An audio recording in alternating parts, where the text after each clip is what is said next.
Hello friends, welcome to day trader Telugu and good evening. Sensex 241 points down అయి 60,826 దగ్గర close అయితే, Nifty 72 points down అయి 18,127 దగ్గర క్లోజ్ అయింది. వెరస్ బ్యాంక్ నిఫ్టీ 209 పాయింట్స్ డౌన్ అయి 42,409 దగ్గర క్లోజ్ అయింది. ఇవాల్టి మార్కెట్స్ ఒక ప్రైస్ యాక్షన్ గమనించండి. ఓపెనింగ్ కొంత గ్యాప్ అప్ అవుతూ అప్ సైడ్ కొంతవరకు మూవ్ అవుతూ both Nifty and bank Nifty రెండిట్లో కూడా నియర్ గా ఉంటున్న రెసిస్టెన్స్ దగ్గర నుంచే నిఫ్టీ దగ్గర కానీ బ్యాంక్ నిఫ్టీ కానీ ఎగ్జాక్ట్లీ ఆ లెవెల్స్ నుంచి వన్ డైరెక్షనల్ గా fall and down side fall అవుతూ నిఫ్టీ అయితే ఒక క్రూషియల్ సపోర్ట్ ప్రీవియస్ గా మల్టిపుల్ టైమ్స్ ఈ లెవెల్ దగ్గర సపోర్ట్ తీసుకుంది. చార్ట్స్ ని ఎప్పటి నుంచో గమనిస్తున్న వాళ్ళకి ఇది ఐడియా ఉంటుంది. 30 పాయింట్ రేంజ్ నిఫ్టీ ఆ levels loan and bank Nifty 42,230 levels దగ్గర సపోర్ట్ తీసుకుంటూ అండ్ అప్ సైడ్ కి మూవ్ అయ్యే ప్రయత్నం. ఈ similar activity both Nifty and bank నిఫ్టీలో కనిపిస్తూ మార్కెట్ లో ఇవాళ సెల్లింగ్ ప్రెషర్ అయితే కొనసాగింది. ఫ్రెండ్స్, ఇక్కడ ఒక ఇంట్రెస్టింగ్ థింగ్ చెప్పాలనుకుంటున్నాను. చాలా టైం వరకు Nifty, bank Nifty and most of the indexes ఎలా ఉండేటువంటి ఒక రేంజ్ బౌండ్ లో ఉండేవి. బట్ రీసెంట్ డేస్ లో మీరు గమనిస్తున్నారా, లాస్ట్ 5 ట్రేడింగ్ సెషన్స్ చూడండి. పర్టికులర్లీ నిన్నటి సెషన్ అయితే ఎవరు ఎక్స్పెక్ట్ చేయనిది అంత volatility. But even last 5 trading sessions ని మీరు గమనిస్తున్నా, ఇవాళ ట్రేడింగ్ సెషన్ నుంచి స్టార్ట్ చేస్తే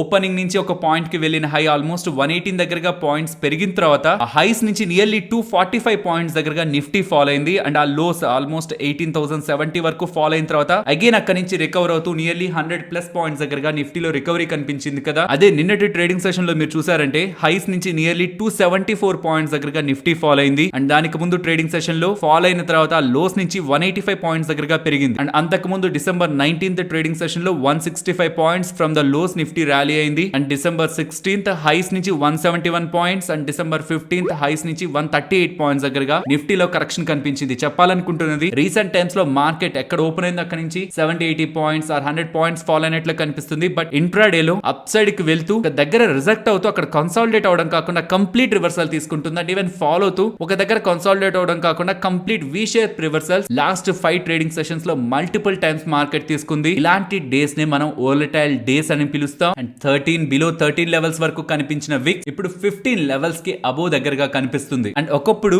గ్లోబల్ ఈక్విటీ మార్కెట్స్ అని ఫాలో అవుతున్నాయి, ఇండియన్ ఈక్విటీ మార్కెట్స్ ఫాలో అవ్వట్లేదు. మన ఇండియన్ ఈక్విటీ మార్కెట్స్ చాలా స్ట్రాంగ్ గా ఉన్నాయని మనం మాట్లాడుకున్నాం కదా పాజిటివ్ గా. బట్ ఇప్పుడు నెగిటివ్ గా మాట్లాడుకోవాల్సిన టైం వచ్చింది.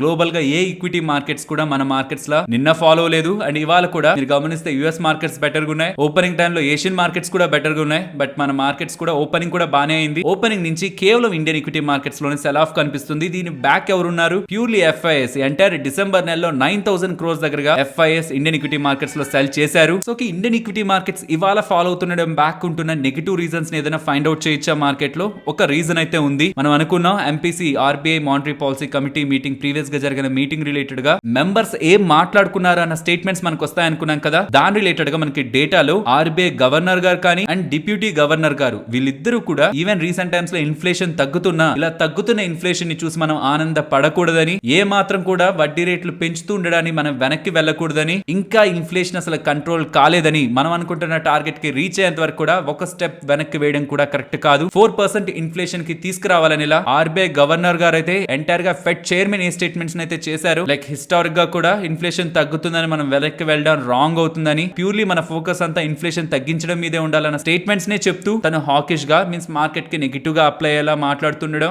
తనకి అడిషన్ గా డిప్యూటీ గవర్నర్ గారు కూడా అదే స్టేట్మెంట్స్ ని చేశారు. బట్ మిగిలిన మెంబర్స్ లో ఇద్దరైతే జాగ్రత్తగా మనం వడ్డీ రేట్లను పెంచుతూ వెళ్ళాలి, అగ్రెసివ్ గా వెళ్ళకూడదు. బికాస్ గ్రోత్ కూడా ఇంపాక్ట్ అవుతుంది. గ్లోబల్ గాను గ్రోత్ వీక్ అయింది, ఇండియన్ గ్రోత్ ని కూడా మనం వీక్ చేయకూడదు. కాబట్టి ఎస్, ఇన్ఫ్లేషన్ తగ్గించాలి బట్ అలాని గ్రోత్ ఇంపాక్ట్ చేయొద్దు అని. ఇంకొక ఇద్దరు మెంబర్స్ అయితే ఇన్ఫ్లేషన్ కంటే కూడా గ్రోత్ కే మనం ఎక్కువ ప్రాధాన్యత ఇవ్వాలి. బికాస్ ఆల్రెడీ గ్లోబల్ గా గ్రోత్ ఇంపాక్ట్ అయింది కాబట్టి మనం కూడా ఇన్ఫ్లేషన్ ని కంట్రోల్ చేయాలనే ప్రాసెస్ లో ఇక్కడ గ్రోత్ ని ఇంపాక్ట్ చేస్తే ఇంకా ఎకానమీ పై ఇంపాక్ట్ పడుతుంది. సో స్లోగా తగ్గిద్దాం ఇన్ఫ్లేషన్ ని, బట్ అలాని గ్రోత్ ని ఇంపాక్ట్ చేసేలా అగ్రెసివ్ గా వడ్డీ రేట్లు పెంచొద్దని ఓన్లీ 2 మెంబర్స్ పాజిటివ్ గా స్టేట్మెంట్ చేస్తుంటే, majority part neutral to negative గానే హాకిష్ గానే ఎలా అయినా ఇన్ఫ్లేషన్ ని తగ్గించాలనే టోన్ తో ఆర్బీఐ మెంబర్స్ ఉన్నారు అనే ఒక సిగ్నల్స్ కూడా మేబీ మార్కెట్ ని వాళ్ళ నెగిటివ్ గా ఇంపాక్ట్ చేసుండొచ్చు. అండ్ యుఎస్ లో కంపెనీస్ లైక్ నైకీ వాళ్ళు కానీ అండ్ ఫెడెక్స్ వాళ్ళు నెంబర్స్ ని పోస్ట్ చేశారు. యాక్చువల్ గా ఈ 2 కంపెనీస్ ని రీటైల్ సెంటిమెంట్ కి రిఫ్లెక్షన్ లా చూస్తుంటారు. సో వీళ్ళిద్దరు నెంబర్స్ బాగున్నాయి కానీ అవి మనం పాజిటివ్ గా తీసుకోవడానికి లేదు. బికాస్ ఫెడెక్స్ వాళ్ళు మంచి రిజల్ట్స్ ని పోస్ట్ చేస్తుండడం బ్యాక్ వాళ్ళ షిప్మెంట్స్ ఆర్ వాళ్ళ వాల్యూమ్స్ పెరగడం రీజన్ కాదు, వాళ్ళ cost optimisation. Entire yearly profits ఎంతైతే వీళ్ళు సంపాదిస్తారో అంత మొత్తం మేర వీళ్ళ కాస్ట్ ని తగ్గించుకోగలిగారు. వివిధ సెగ్మెంట్స్ లో కాస్ట్ కటింగ్ చేయడం కారణంగానే వాళ్ళ ప్రాఫిట్స్ ని పోస్ట్ చేయగలిగారు. కాబట్టి అది రియల్ బిజినెస్ పర్ఫార్మెన్స్ లో మనం చూడడానికి లేదు. నెంబర్స్ బాగున్నాయి బట్ అది వాళ్ళ పర్ఫార్మెన్స్ బేస్డ్ గా కాదు, కాస్ట్ ఆప్టిమైజేషన్ వల్ల. అండ్ నేను మీకు ప్రీవియస్ వీడియోలో చెప్పినట్లే డిసెంబర్ 15th నుంచి నుంచి జనవరి 15th వరకు గడిచిన 6 సంవత్సరాల్లో యావరేజ్ గా తీసుకుంటే Nifty 3.7%, mid cap 4.4% and small cap అయితే ఏకంగా 7% దగ్గరగా రిటర్న్స్ ని క్రియేట్ చేసింది. కానీ ఇప్పుడు చూడాల్సింది ఆల్రెడీ డిసెంబర్ 15th నుంచి ఇప్పటి వరకు నెగిటివ్ గానే మార్కెట్స్ ఉన్నాయి. సో ఇఫ్ ఇన్ కేస్ ఈ డిసెంబర్ నుంచి నెక్స్ట్ జనవరి 15th వరకు కూడా పాజిటివ్ రిటర్న్స్ కనిపించకపోతుంటే దెన్ లాస్ట్ 6 ఇయర్స్ నుంచి గడిచిన 6 సంవత్సరాల నుంచి కొనసాగుతున్న ఈ పాజిటివ్ స్ట్రీక్ మీన్స్ వరుసగా మార్కెట్లు ఈ నెల రోజుల పాటు పెరుగుతూనే ఉన్నాయి. 6 సంవత్సరాల పాటు మంచిగా పెరిగాయి. అది ఈసారి బ్రేక్ అవడానికి ఛాన్స్ ఉంటుంది. కాబట్టి జనవరి 15th లోపు మార్కెట్స్ లో రివర్సల్ వస్తూ పాజిటివ్ గా వెళ్తూ ఉంటే ఇది అగైన్ ఒక 7th ఇయర్ అవుతుంది మార్కెట్స్ కి. But as of now global markets లో సెంటిమెంట్ బులిష్ గానే ఉంటున్న కొంతవరకు ఇండియన్ ఈక్విటీ మార్కెట్స్ అయితే సెల్ ఆఫ్ కి గ్రో అవుతూ ఉన్నాయి. ఫ్రెండ్స్, ఇలా వీడియోస్ రిలేటెడ్ గా మేము పెడుతున్న ఎఫర్ట్స్ మీకు వాల్యుబుల్ గా అనిపిస్తూ ఉంటే మన వీడియోని తప్పకుండా లైక్ చేయండి. ఫస్ట్ ఇది న్యూస్ అప్డేట్ కాదు, బట్ రీసెంట్ గా ఉంటున్న సెబీ మీటింగ్ లో సెబీ చైర్మన్ గారు ఈ బ్రోకింగ్ కంపెనీస్ రిలేటెడ్ ఒక ఇంట్రెస్టింగ్ స్టేట్మెంట్ ని చేస్తున్నారు. ఎంటైర్ ఇండియాలో almost 1300 registered stock broking companies ఇండియాలో ఉంటుంటే అవుట్ ఆఫ్ 1300 కేవలం టాప్ 50 to 100 బ్రోకర్స్ దగ్గర మాత్రమే బిజినెస్ జరుగుతుందని, ఆ 100 బ్రోకర్స్ లో కూడా టాప్ 25 బ్రోకరేజెస్ దగ్గరే 80% of the turn over BSc లో జరుగుతుందని. So entire Indian stock market ని ఇలా టాప్ 20-25 బ్రోకర్స్ దగ్గరగా రిప్రజెంట్ చేస్తున్నారు. కాబట్టి ఇఫ్ ఇన్ కేస్ ఆ బ్రోకర్స్ లో కూడా ఉంటున్న లీడర్స్ లోకి ఏదైనా ఇష్యూస్ వస్తుంటే, వాళ్ళ ప్లాట్ఫామ్స్ లో ఇష్యూస్ వస్తుంటే ఎంటైర్ ఇండియన్ స్టాక్ మార్కెట్ పై ఇది నెగిటివ్ ఇంపాక్ట్ చూపిస్తుంది. కాబట్టి ఇలా టాప్ బ్రోకింగ్ కంపెనీస్ అన్నిటిని కూడా QSBs గా ఫామ్ చేస్తూ, క్వాలిఫైడ్ స్టాక్ బ్రోకింగ్ కంపెనీస్ గా కొత్త కేటగిరీని క్రియేట్ చేస్తూ వాళ్ళు అడిషనల్ గా ఇంకా ఎక్కువ మెజర్స్ తీసుకునేలా like high risk management practices and requirements ని మీట్ అయితేనే వాళ్ళు ఫర్దర్ గా వాళ్ళ ఆపరేషన్స్ కొనసాగించేలా వాళ్ళకి స్ట్రిక్ట్ రెగ్యులేషన్స్ ని పెడుతూ వాళ్ళ ప్లాట్ఫామ్స్ లో ఇష్యూస్ రాకుండా చూసుకునే విధంగా ఈ QSBs ని ఫామ్ చేయాలనేలా సెబీ వాళ్ళు భావిస్తున్నట్లు అండ్ అప్కమింగ్ టైమ్స్ లో ఒక డీటెయిల్డ్ ఫ్రేమ్ వర్క్ ఈ QSBs రిలేటెడ్ గా టాప్ బ్రోకింగ్ కంపెనీస్ అని ఫాలో అవ్వాల్సిన రూల్స్ అండ్ రెస్ట్రిక్షన్స్ రిలేటెడ్ గా ఒక సెపరేట్ సర్క్యులర్ కూడా ఉంటుందనేలా సెబీ వాళ్ళ దగ్గర నుంచి ఒక అప్డేట్ అయితే కనిపిస్తుంది. Next KPIT technologies, gold man socks వాళ్ళు KPIT టెక్నాలజీస్ రిలేటెడ్ గా బై రేటింగ్ ఇస్తూ టార్గెట్ 930 అని మెన్షన్ చేస్తున్నారు. దీనికి వీళ్ళు చెప్తున్న రీజన్స్ యాక్చువల్లీ ప్రీవియస్ గానే మల్టిపుల్ బ్రోకింగ్ ఫిర్మ్స్ అని కూడా ఈ రీజన్స్ ని చెప్పి టార్గెట్ ని అప్గ్రేడ్ చేశాయి. ఇక్కడ నుంచి కొంత టైం బ్యాక్ వీళ్ళు రెనాల్డ్ రిలేటెడ్ ఒక భారీ ఆర్డర్ ని గెలుచుకున్నారు కదా, ఆల్మోస్ట్ $100 million వర్త్ చేసే కాంట్రాక్ట్ ని గెలుచుకున్నారు కదా. దీని రిలేటెడ్ గా వీళ్ళకి advantage with terms of revenues పరంగా, మార్జిన్స్ పరంగా ఉంటుందని and entire vehicle platform projects related గా అప్కమింగ్ టైమ్స్ లో కూడా వీళ్ళు బిగ్ ఆర్డర్స్ ని గెలుచుకుంటూ క్లయింట్స్ తో గుడ్ రిలేషన్స్ ని మెయింటైన్ చేస్తూ with respect to business long term organic growth ఈ కంపెనీలో వీళ్ళకి కనిపిస్తుందనేలా వీళ్ళు స్టేట్మెంట్స్ చేస్తూ టార్గెట్ 930 అనేలా గోల్డ్ మ్యాన్ సాక్స్ వాళ్ళు అప్డేట్ చేశారు. నెక్స్ట్ ఒక ఇంట్రెస్టింగ్ ట్రాన్స్ఫర్మేషన్ మనకి రిలయన్స్ ఇండస్ట్రీస్ లో కనిపిస్తుంది. ఇక్కడ నుంచి చాలా టైం బ్యాక్ రిలయన్స్ ఇండస్ట్రీస్ ఒక AGM లో ముఖేష్ అంబానీ గారు చెప్పడానికి ప్రయత్నించింది అప్కమింగ్ టైమ్స్ లో వీళ్ళ entire business like oil to chemical business కానీ, retail business, Jio business and renewable energy related గా కూడా కమింగ్ టైమ్స్ లో చేసిన ఇన్వెస్ట్మెంట్స్ వీటన్నిటిలో కల్లా వీళ్ళు రిలయన్స్ రీటైల్ బిజినెస్ ని ఒక టాప్ బిజినెస్ గా ఎంటైర్ గ్రూప్ స్ట్రక్చర్ లో ఒక బిగ్ బిజినెస్ గా తీసుకురావాలనుకుంటున్నారని స్టేట్మెంట్ చేశారు కదా. అందులో భాగంగానే ఈ ఎంటైర్ FY22 లో వీళ్ళు నియర్లీ 10,000 crores దగ్గరగా వివిధ సెగ్మెంట్స్ లో, రీటైల్ సెగ్మెంట్స్ లో ఇన్వెస్ట్మెంట్స్ చేశారు. ఇప్పుడు అగైన్ 2,850 crores ఖర్చు పెట్టి ఇంటర్నేషనల్ కంపెనీ యొక్క ఇండియన్ సబ్సిడరీ అయిన Metro AG cash and carry business ని వీళ్ళు కొంటున్నారు. ఈ మెట్రో ఏజీ కంపెనీ ఏం చేస్తుంది, ఇది ఒక హోల్సేల్ షాప్. బయట కిరాణా కానీ స్మాల్ బిజినెస్ కానీ కావాల్సిన సరుకుల్ని వీళ్ళు సెల్ చేస్తుంటారు. వీళ్ళకి ఎంటైర్ ఇండియాలో 31 లార్జ్ ఫార్మాట్ స్టోర్స్ ఉన్నాయి. ఇవి రీటైల్ స్పేస్ లో లేదు, మీన్స్ మనకి అమ్మే దాంట్లో లేదు, హోల్సేల్ స్పేస్ లోనే ఉంది.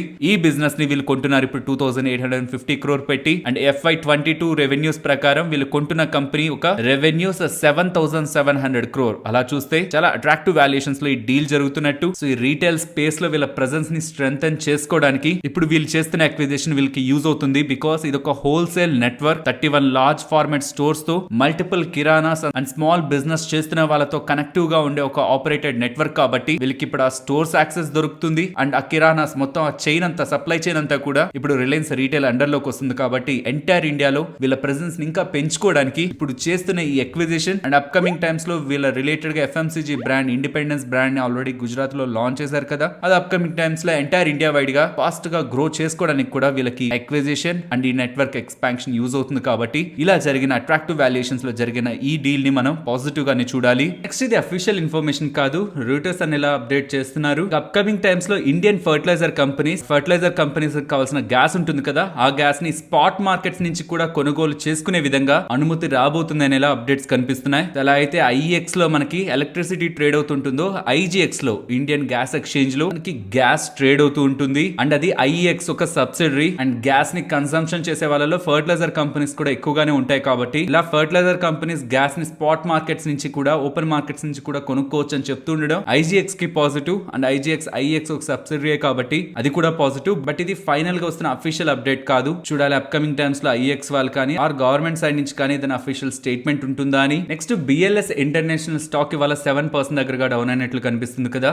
చాలా టైం బ్యాక్ బోనస్ ని అనౌన్స్ చేశారు అండ్ ఆ బోనస్ రిలేటెడ్ గా షేర్స్ ఇప్పుడు రీసెంట్ గా క్రెడిట్ అవుతున్నాయి. నియర్లీ 20 crore 50 lakh షేర్స్ దగ్గరగా bonus equity shares share holders కి క్రెడిట్ అవుతూ ఉండడం. ఎవరెవరైతే ఈ బోనస్ రిలేటెడ్ గా ఉంటున్న ర్యాలీని ప్లే చేయాలనుకున్నారు వాళ్ళు అండ్ ఈవెన్ రీసెంట్ టైమ్స్ లో మార్కెట్ ఒక అన్సర్టనిటీని చూసుకొని ఎగ్జిట్ అవ్వాలనుకున్న వాళ్ళు వీళ్ళందరూ కూడా after bonus equity shares credit అయ్యాక వాళ్ళ దగ్గర నుంచి ఉంటున్న సెల్లింగ్ ఆర్ సప్లై ప్రెషర్ తో ఇవాళ స్టాక్ 7% పైగానే డౌన్ సైడ్ ఫాల్ అయింది. నెక్స్ట్ కొన్ని ఇంట్రెస్టింగ్ డీల్స్ మనకి బ్యాంకింగ్ స్పేస్ లో కనిపిస్తున్నాయి. వయా ఫిన్సర్వ్ కు సంబంధించిన ఎంటైర్ మైక్రో ఫైనాన్స్ లోన్ పోర్ట్ఫోలియోని ఐడిఎఫ్సి ఫస్ట్ బ్యాంక్ వాళ్ళు 1000 crore పెట్టి కొంటున్నట్లు అండ్ ఈ డీల్ ఫైనల్ స్టేజెస్ లో ఉందనేలా బిజినెస్ లైన్ లో మనకి స్టేట్మెంట్స్ అయితే కనిపిస్తున్నాయి. అండ్ ఇంకొక సైడ్ బంధన్ బ్యాంక్ వాళ్ళ ఎంటైర్ రిటర్న్ ఆఫ్ పోర్ట్ఫోలియోని అసెట్ రీకన్స్ట్రక్షన్ కంపెనీ వాళ్ళకి సెల్ చేస్తూ నియర్లీ 800 crores దగ్గరగా మనీ రైజ్ చేయగలిగే ఆపర్చునిటీ వీళ్ళకి వచ్చిందనేలా బంధన్ బ్యాంక్ వాళ్ళు అప్డేట్ చేస్తున్నారు. In simple term Bandhan bank వాళ్ళు ఇంకా మాకు డబ్బులు రావని రైట్ ఆఫ్ చేసిన లోన్స్ ఉంటాయి కదా అవి 8,900 crores దగ్గరగా ఉన్నాయి.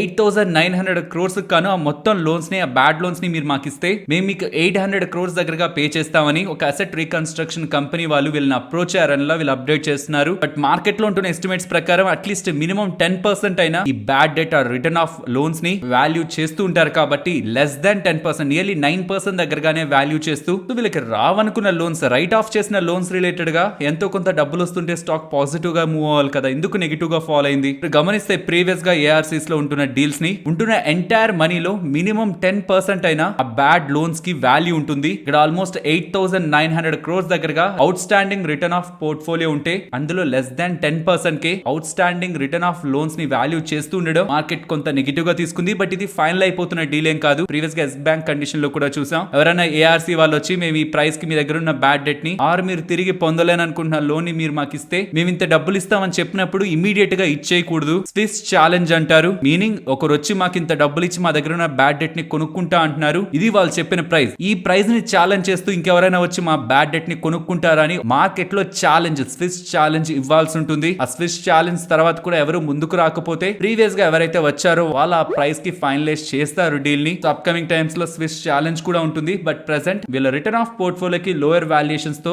ఏఆర్సీ కంపెనీ అప్రోచ్ అవుతుండడం ఈ అప్డేట్స్ తర్వాత స్టాక్ లో మనకి కరెక్షన్ కనిపించింది. Next Kalpataru power transmission and JMC projects లో షేర్స్ ని హోల్డ్ చేస్తున్న వాళ్ళకి ఇంకొక పాజిటివ్ అప్డేట్. వీళ్ళిద్దరి మర్జర్ రిలేటెడ్ గా ఎన్సీఎల్టీ వాళ్ళు అప్రూవల్ అయితే ఇస్తున్నారు. యాక్చువల్లీ ఈ రెండు కంపెనీస్ కూడా మర్జ్ అవబోతున్నాయని ప్రీవియస్ గానే స్టేట్మెంట్స్ ఉన్నాయి. ఎవరెవరైతే జేఎన్సీ ప్రాజెక్ట్స్ లో 4 షేర్స్ ని హోల్డ్ చేస్తుంటారో వాళ్ళకి ఒక కల్పతరు పవర్ షేర్ అయితే అలాట్ చేస్తారని ప్రీవియస్ గానే స్టేట్మెంట్స్ చేశారు. అండ్ ఇవి రెండు కంబైన్ అవడం కారణంగా వచ్చే అడ్వాంటేజ్ ఏంటి? ఇప్పుడు ఈ రెండు కంపెనీస్ వివిధ సెగ్మెంట్స్ లో ఉన్నాయి. బట్ ఈ రెండు కంబైన్ అయితే ఫామ్ అవుతున్న ఎంటిటీ ఉంటుందా అదొక diversified company in engineering and construction segments లో పనిచేస్తుంది. సో దట్ ఆ కంబైన్ అవుతున్న కంపెనీ అండర్ లో power transmission and distribution business ఉంటుంది, వాటర్ బిజినెస్ ఉంటుంది, railways, oil and gas, heavy civil infrastructure business కూడా ఉంటుంది. సో కాబట్టి రెండింటి మర్జర్ ని మార్కెట్ పాజిటివ్ గానే చూస్తుంది. అండ్ దీని రిలేటెడ్ గా ఎన్సీఎల్టీ అప్రూవల్ కూడా దొరికిందని ఈ మర్జర్ ఫర్దర్ గా ముందుకు వెళ్తున్నట్లయితే కంపెనీస్ అప్డేట్ చేస్తున్నాయి. నెక్స్ట్ స్ట్రైడ్స్ ఫార్మా గురించి మాట్లాడుకోవాలి. మీరు గమనిస్తే ఓపెనింగ్ టైం నుంచి కూడా స్టాక్ వన్ డైరెక్షనల్ గా అప్ సైడ్ మూవ్ అవుతూ నియర్లీ 5% దగ్గరగా ఓపెనింగ్ నుంచి కూడా టాప్ సైడ్ మూవ్ అయ్యి ఫైనల్ గా రెడ్ లో అయితే ఎండ్ అయింది. కానీ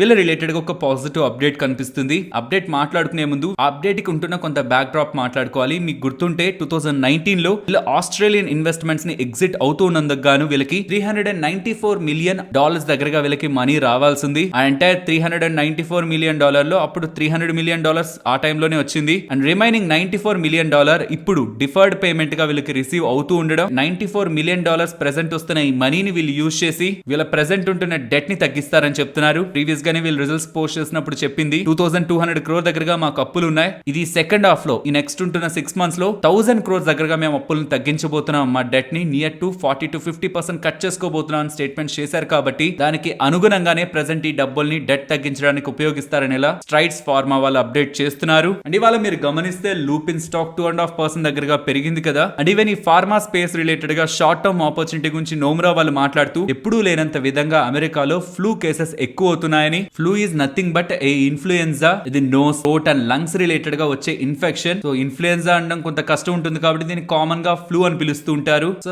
ఈ వైరస్ రిలేటెడ్ గా ఇన్ఫెక్షన్స్ అప్కమింగ్ టైమ్స్ లో యుఎస్ లో ఎక్కువగా పెరగడానికి ఛాన్సెస్ ఉంటుందని అండ్ ఎప్పుడు లేనంత విధంగా ఇన్ఫెక్షన్ ఉండడానికి ఛాన్స్ ఉంది కాబట్టి ప్రీవియస్ టైమ్స్ తో పోలిస్తే నియర్లీ $200 to $250 మిలియన్ దగ్గరగా బిజినెస్ పెరగడానికి స్కోప్ ఉంటుందని. సో కాబట్టి ఈ సెగ్మెంట్ లో మందుల్ని తయారు చేసే కంపెనీస్ లైక్ టామిఫ్లూ ని తయారు చేసే companies and respiratory like albuterol and antibiotics like azithromycin and amoxicillin related గా డ్రగ్స్ ని తయారు చేసే కంపెనీస్ కి ఇది అడ్వాంటేజ్ ఇస్తుందని అందులో వీళ్ళు టాపిక్ గా లూపిని చూస్తున్నారని. Finally in short term US లో పెరిగిపోతున్న ఫ్లూ కేసెస్ ని ఎదుర్కోవడానికి యూజ్ చేసే మెడిసిన్స్ ని తయారు చేస్తున్న లూపిన్ వాళ్ళని next coming quarterly business related గా ఇంకా బెటర్ గ్రోత్ ఉంటుందని వీళ్ళు ఎస్టిమేట్ చేస్తున్నట్లు నోమరో వాళ్ళు అప్డేట్ చేస్తున్నారు. అండ్ ఫైనలీ ఆర్ఈసీ గురించి మాట్లాడుకోవాలి. జెఫ్రీస్ వాళ్ళు ఇండియా లాంగ్ ఓన్లీ పోర్ట్ఫోలియోలో HDFC bank, Bajaj finance, ICICI Prudential and ICICI Lombard related గా వెయిటేజ్ ని తగ్గిస్తూ ఒక పిఎస్యు స్టాక్ ని యాడ్ చేస్తున్నారు. దట్ టు 4% వెయిటేజ్ ఇస్తున్నారు. ఎంటైర్ పోర్ట్ఫోలియోలో పిఎస్యు కి 4% వెయిటేజ్ ఇస్తుండడం కొంత షాకింగ్ గా అనిపిస్తుంది. కానీ ఇలా entire portfolio long only portfolio related గా రీసెంట్ టైమ్స్ లో చేస్తున్న చేంజెస్ తో వీళ్ళు ఎక్కువగా పిఎస్యు పైనే ఫోకస్ చేస్తున్నట్లు అర్థమవుతుంది. ఇప్పుడు వీళ్ళ entire పోర్ట్ఫోలియోలో top 1 ONGC,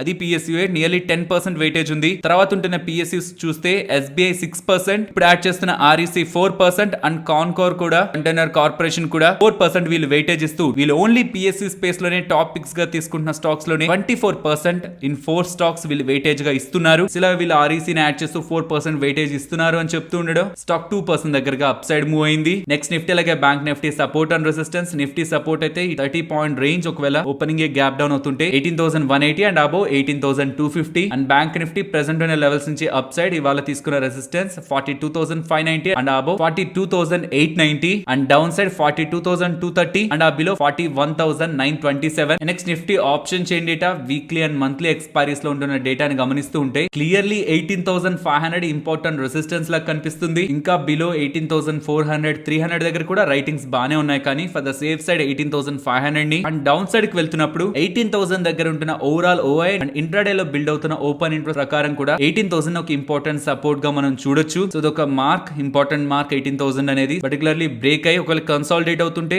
2 trading sessions closing, ఒకవేళ బ్రేక్ అయ్యి అక్కడి నుంచి ఇంకా హెవీగా ఫాలో అవుతుంటే 1 trading session, at least 1 trading session అయినా క్లోజింగ్ జరుగుతూ ఉంటేనే 18,000 పుట్ ఆప్షన్ దగ్గర అన్వైండింగ్స్ కనిపిస్తాయి. అక్కడ అన్వైండింగ్స్ కనిపించకపోతుంటే ఇంకా పుట్ రైటర్స్ లో కాన్ఫిడెన్స్ ఉందని ఈవెన్ బిలో క్లోజ్ అవుతున్నా ఇంకొక ట్రేడింగ్ సెషన్ అబో వస్తుందేమో, ఇది fake breakout or fake downside closing ఏమో అని వీళ్ళు ఇక్కడ అన్వైండ్ చేయనట్టు. సో 18,000 బిలో క్లోజ్ అవడం, 18,000 పుట్ దగ్గర అన్వైండింగ్ స్ట్రాంగ్ గా కనిపిస్తూ ఉండడం మార్కెట్ ఇంకా ఫర్దర్ గా డౌన్ సైడ్ కి వెళ్తుందని ఒక కన్ఫర్మేషన్ ఇస్తుంది. కాబట్టి దెన్ అప్పుడు పుట్ ఆప్షన్ ని డౌన్ సైడ్ కి రివైజ్ చేయొచ్చు. బట్ అలా జరగనంత వరకు, ఈ క్లోజింగ్ జరుగుతూ అన్వైండింగ్ జరగనంత వరకు కూడా 18,000 to 18,500 ఈ 500 పాయింట్ రేంజ్ ని నిఫ్టీ రిలేటెడ్ గా మనం గమనించవచ్చు. ఫైనల్లీ ఇది ఫ్రెండ్స్ మన వీడియో నచ్చిందా? నచ్చితే మన వీడియోని లైక్ చేయండి ఫ్రెండ్స్. అండ్ ఈ వీడియో మన వాళ్ళకి యూజ్ అవుతుంది అనుకుంటే తప్పకుండా షేర్ చేయండి. అండ్ మన ఛానల్ ని సబ్స్క్రైబ్ చేయనట్లయితే ఛానల్ లో ఉంటున్న కంటెంట్ ని గమనించండి. ఇఫ్ ఆ కంటెంట్ మీకు యూజ్ అవుతుంది అనుకుంటే ఛానల్ ని సబ్స్క్రైబ్ చేసి పక్కనే ఉన్న బెల్ ఐకాన్ క్లిక్ చేయండి. మరొక ఇంట్రెస్టింగ్ వీడియోతో మళ్ళీ మీ ముందుకు వస్తాను. అంతవరకు టేక్ కేర్. జై హింద్.